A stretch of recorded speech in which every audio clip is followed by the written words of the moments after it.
Hi, I'm Darren, an untrained amateur who's determined to save one of the last of these classic cars. This is Roy, a 45-year-old 2.8 litre Vauxhall Royale coupe. When I owned one 30 years ago, they were rare. Now they're unknown. This is one of the last of its kind, and I'm going to rescue it and relive my youth. Follow the rebuild, watch this legend come back to life. Right, morning everyone. It's put the engine in the car day. I've already done the bulk of the hard work, which is getting the engine out the van and getting it into the garage, because Roy is in the way. So Roy needed to be pushed out, engine needed to come in, or on the engine crane, and then Roy gets pushed back in. So that plus unmounting the engine off the engine stand, getting it in the van in the first place, has taken about an hour and a half's worth of grunting. And I'm now knackered. However, what we need to do, we've got a couple of little jobs that we need to do. We need to get the transmission back on the engine, which involves doing a couple of things. We've got a new kickdown cable. I don't know how easy that's going to be to fit. And also need to change the oil seal in the torque converter end, because once this goes in, you can't get to that oil seal. So it actually seals up on that shaft. It's also an ideal opportunity to empty the torque converter of all of its old fluid, and then we'll actually have a complete fresh fluid change. First things first, there are some bits that I need to get to which are absolutely filthy. So I don't want to go too over the top, because I don't want to risk getting degreaser inside the transmission.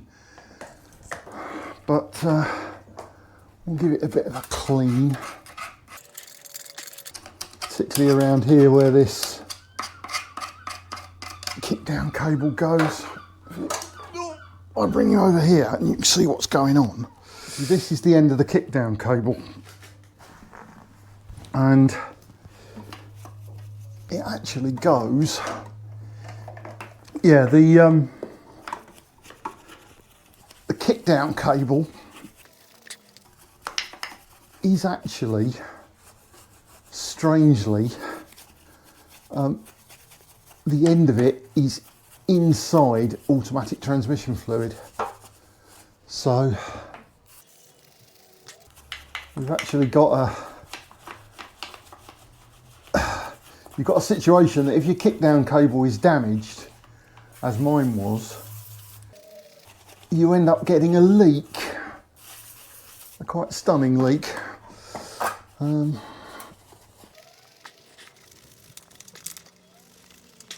Hence why all of this gunge is in this area, because it's been gently seeping automatic trans. It's a horrible word, isn't it? Seeping. Gently seeping ATF out of it for the last God knows how many years. And thus gently covering everything in ATF slime. We had right fun with the Camry yesterday. I'm hoping we're not going to have a similar day today. I've reformatted the memory card and that sort of thing. It just seemed to be randomly switching itself off and randomly deciding not to film things, which was rather annoying, because there was some quite interesting stuff. And there was a particularly arresting moment where I was talking the cylinder head down, and it was a bit suspenseful and dramatic, because I was waiting for something to let go. Fortunately it didn't.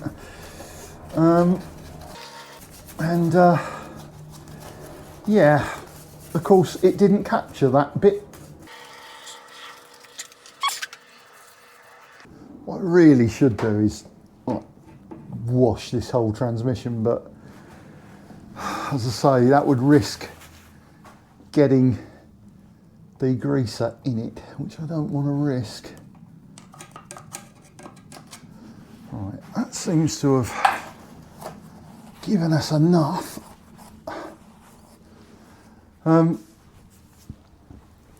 These kickdown cables are not available. So the one I've got is for a Rover. It's come from Rimmer Brothers, who are the Rover spares people,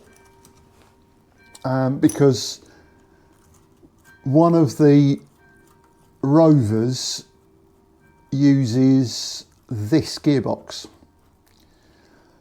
I am hoping that this here kickdown cable is going to fit. Do you know, I think that's going to work.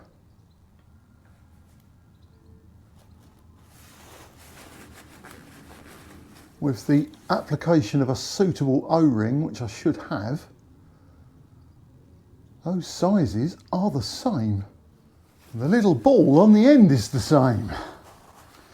Right, let's find an O-ring for it. I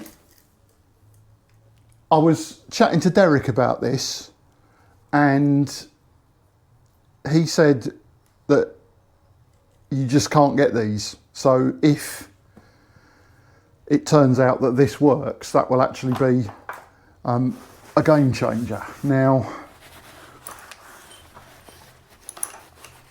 because that is full of fluid there, and you've got a seal here, the cable fills up with fluid. Frankly, with it fitted and clipped to the dipstick, it doesn't look like it's long enough to do its job and be connected to the accelerator.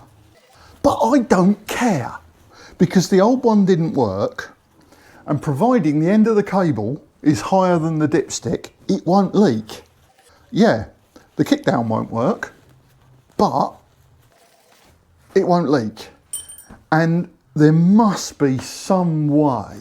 It can't be beyond the sort of ability of a bodge artist like me to fashion something that extends that cable. There must be something that'll do it. Must be. Right, let me see if I can find an O-ring. Couldn't find the set of O-rings that I know I've got, so I went to Halfords and bought some. Which means that for the foreseeable future, every time I lift something up or open a cupboard, there'll be a box of O-rings inside it. It is just one of those universal things. So let's see if we can match up the O-ring that we had. Definitely feels very tired. It immediately looketh like one of those. Right, so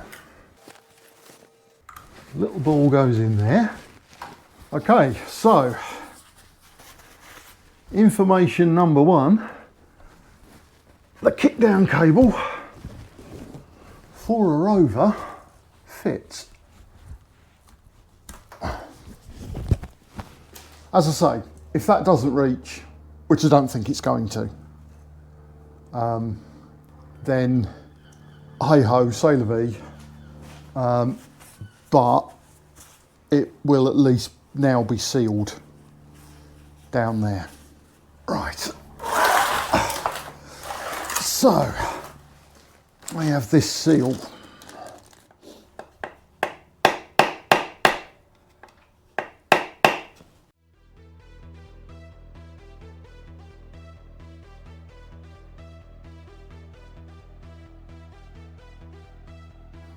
Somebody put blue Loctite on it. I didn't want that coming out. We're getting there, we're getting there, we're getting there.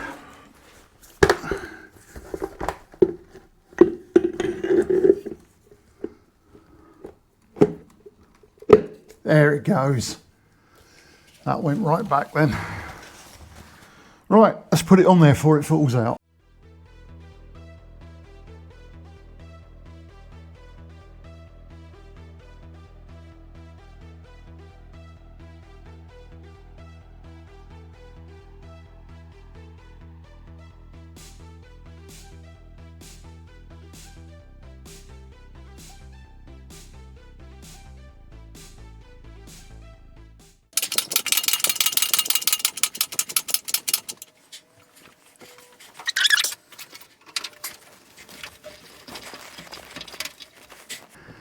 Now, I haven't told you about this yet, Roy. This is a new engine. You are going to be grateful for this, okay? We're not going to have any, like, Roy-based temper tantrums over it. You're going to like it. Yeah, I'm talking to the car. One of us had to lose it sooner or later. Right. We'll just pop that in there then.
Decent pry bar and I'd have that in there. Decent pry bar. Right, we got one. Let's bolt that down before it changes its mind. Oh, we got both. The other one just fell on.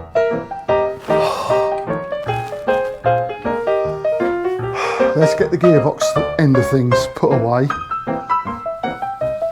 and then that's the horrible bit done. Paint suffered a bit on the front there.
Back in a bit. Right, I'm going to put the tools away and take the engine crane away and put Roy away, and then we'll come back tomorrow and do the rest of it. because it's now knocking on 5 o'clock, and I started this at 9 this morning. Wow, what a day.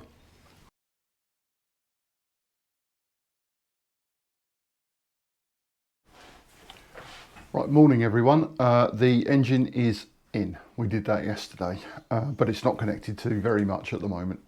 The exhaust is connected, the prop shaft's connected, everything at the gearbox end is connected. So we've now got everything at this end to deal with, which sounds like a large amount, but actually I don't think it really is. It's some heater hoses, it's a little bit of electrical, fuel lines, put the radiator back in, and then it's a case of checking temperature, or checking fluid levels everywhere, oil, ATF, water,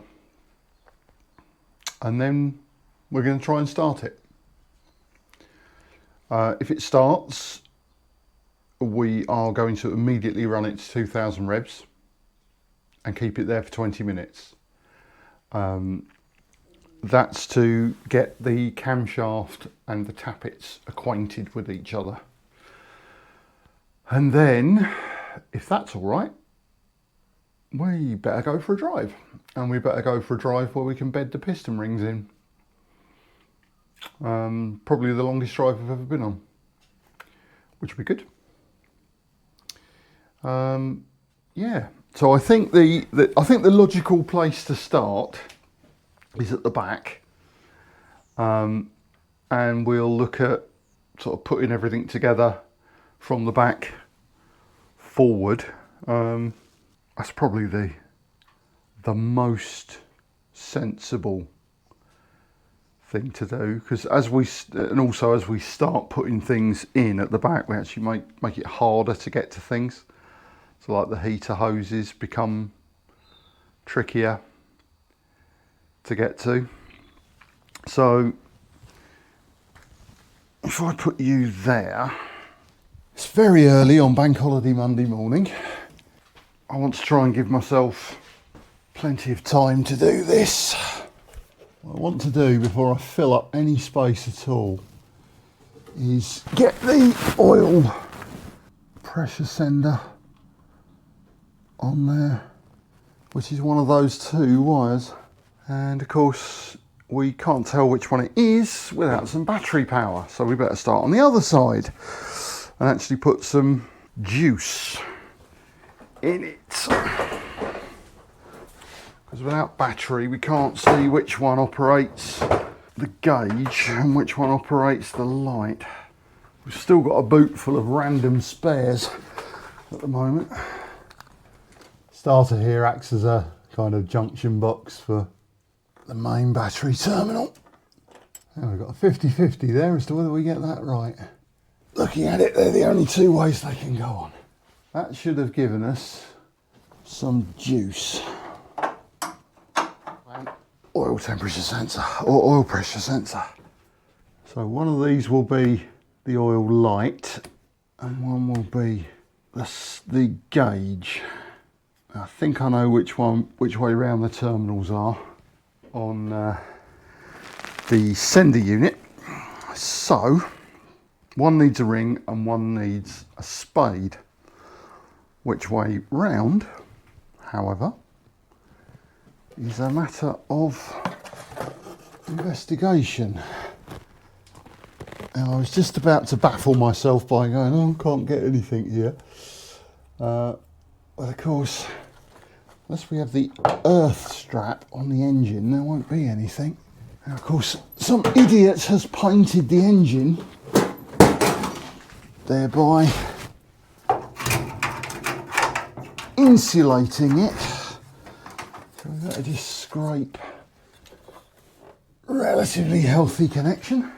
This is the thing with something like this, it's just sort of logical progression of doing everything in order. Trying not to forget anything, particularly anything that will cause massive eruptions of fluids all over the floor.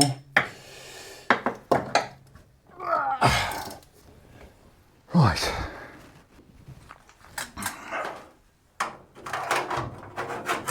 Okay, as I've stated before, the only thing you're allowed to believe me about is electricity, nothing else. And there's a couple of ways we can check that we've got a decent earth on the engine block. One is like that, where the reading is 0.02 of an ohm. And the other way of doing it is voltage drop. So battery voltage, 12.59 volts. Now let's see what we've got against the block. 12.59 volts. So there's no drop in voltage between the two. So we should be reasonably good for the earth. And that means that I can ground one of those wires and see which thing on the dash flashes into life. Right, we got a hit right off the bat. That is the light, oil light. I believe that needs a spade on it. Let's get some crimps. Right, so we just do a quick sanity check as well while we're here. That made the light come on. Let's ground that and see what that does. So grounding that makes the oil gauge go to 0. I should have wired this up before I put the exhaust on. It would have made it a lot easier. There we go. That was a bit of a James Herriot. James Herriot, fictional vet from All Creatures Great and Small, famous for shoving his hand up cows' rear ends and groping around in the dark. Hence the reference. Right, that's the vacuum line for the transmission. Right, that should be nice and secure. Now, probably the next best thing to do is these heater lines, because they are so... I'll tell you what, this socket set has been worth every single penny. It's quality. Everything's laid out. I can just find a socket. There's no more traipsing through.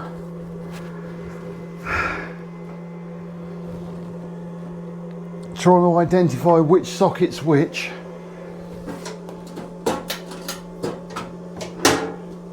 Has been worth every single penny of the 100 or so quid I paid for it. Got a bit of a leak here.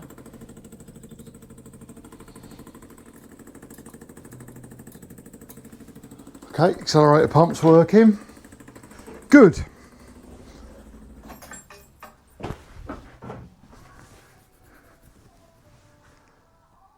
I like that glass bowl. Let's just see what's going on. Right. What's the time? 11 o'clock. Been at it 2 hours so far.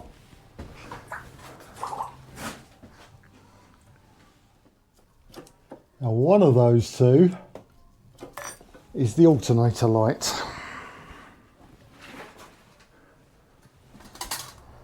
Okay, what we'll do, let's just turn the ignition on and see if we ground one of those, which one gives us an alternator light. One of those was spicy. That one. Oh, that's the horn.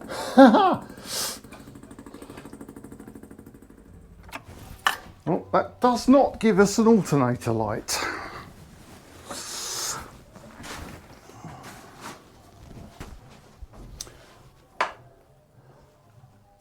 So maybe that's not the right one. That's got a voltage on it.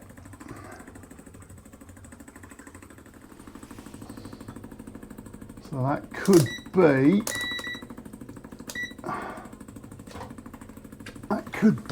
the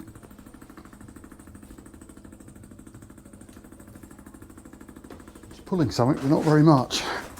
So that put the charge light on. Yes, right, that's the charge light.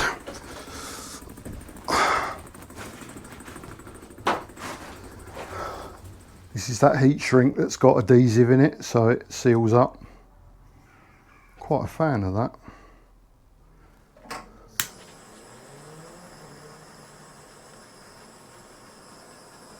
So that's made a sealed.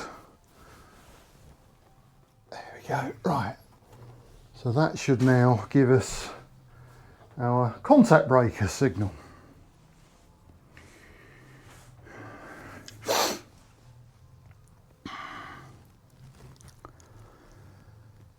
We're very close. We are very close. It is now cup of tea, radiator, hoses, coolant, tidy up, start. We're about half an hour away from starting it. Back in a bit. Right, radiator.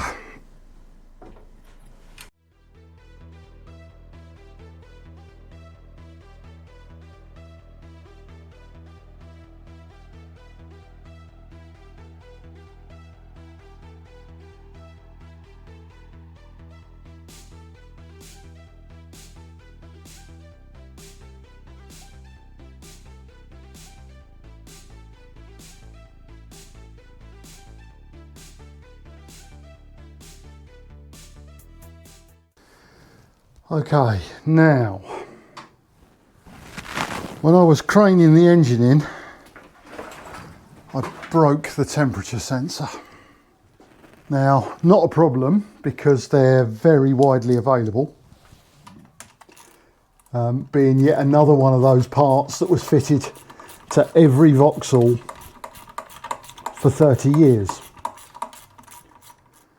But yeah, I do actually want a temperature reading if I can get it. And by the looks of it, I might just be able to get it working for today, which is all we really need, because the new one will be here in 2 days' time, and because all it really is a temperature sensitive resistor. I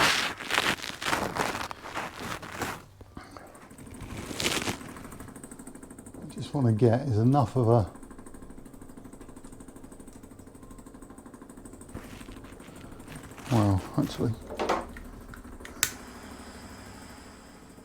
actually give me something if it's working.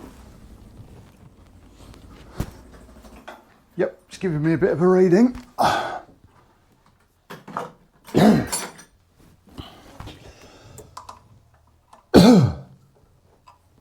All I want to know is the engine overheating.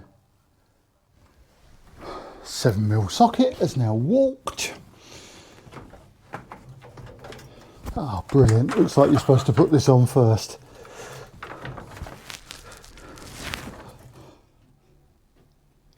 Fluids.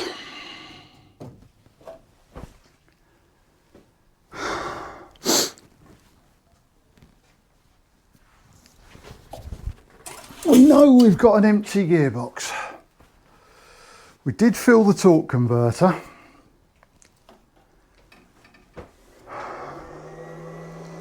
But it won't be completely full.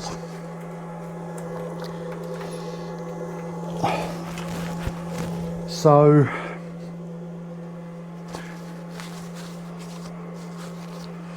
the sump is empty. The torque converter's a bit empty. I know it takes 2.5 litres to do a sump change. So if you drain it and refill it, it's 2.5 litres.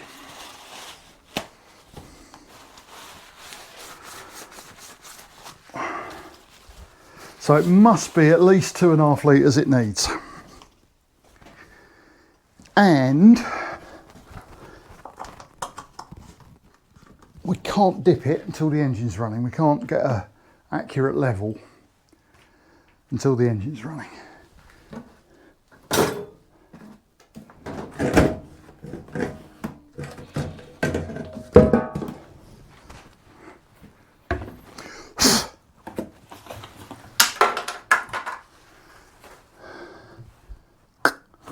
About 5 litres in there. That's a 10 litre can. Let's put half of that in there.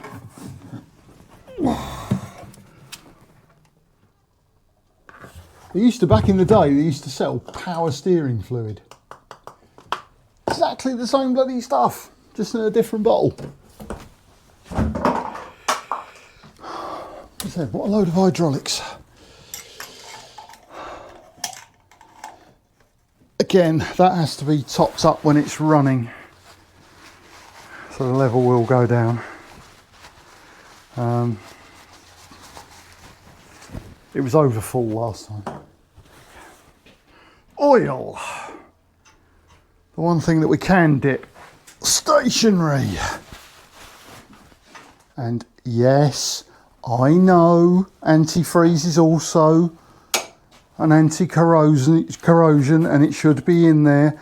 I know that. This is plain water. It's fine. I've got a new thermostat housing coming. That's got to be changed. And I want to dump this to give it a flush. So don't at me. It's fine. It won't be in here very long. But right now it needs coolant. It needs water. It doesn't need chemicals put in it just to be immediately drained out again in a week's time. You think I'm just going to race ahead and turn the key now, don't you? Well, I'm not. I'm going to prolong the agony a little bit longer and put the bumper back on, because once it starts it needs to run, which means no buggering around, putting number plates on and stuff like that. It needs to go and go for a drive. Once it's had its 20 minutes at 2000, it needs to go for a drive. So we'll let the cooling system burp itself out a little bit, and we'll put the bumper on, lower it down, then we'll turn the key.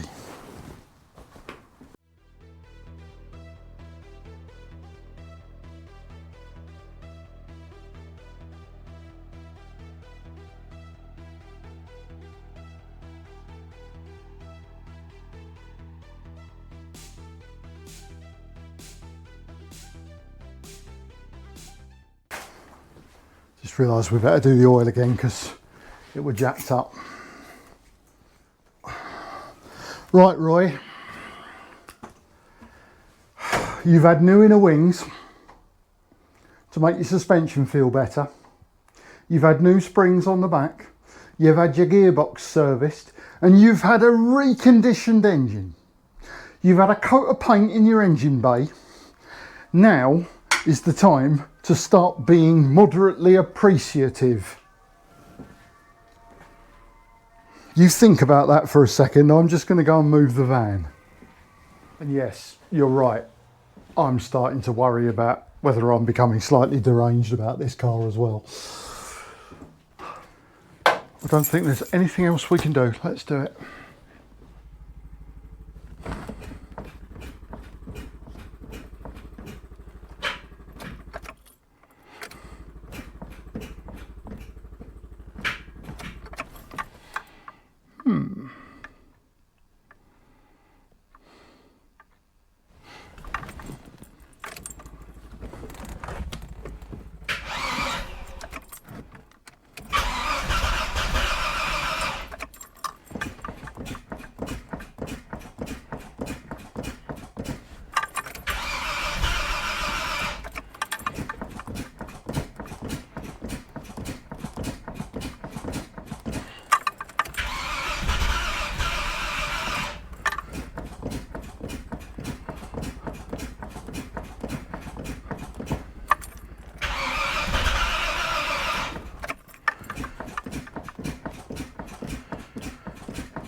Right, that's just got oil pressure.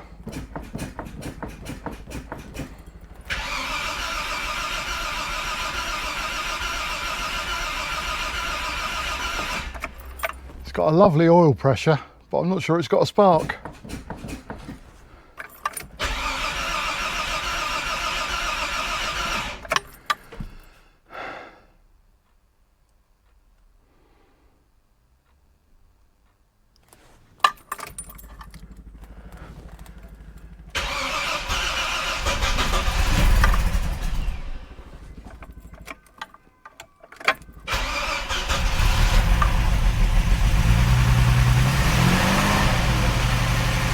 Yes!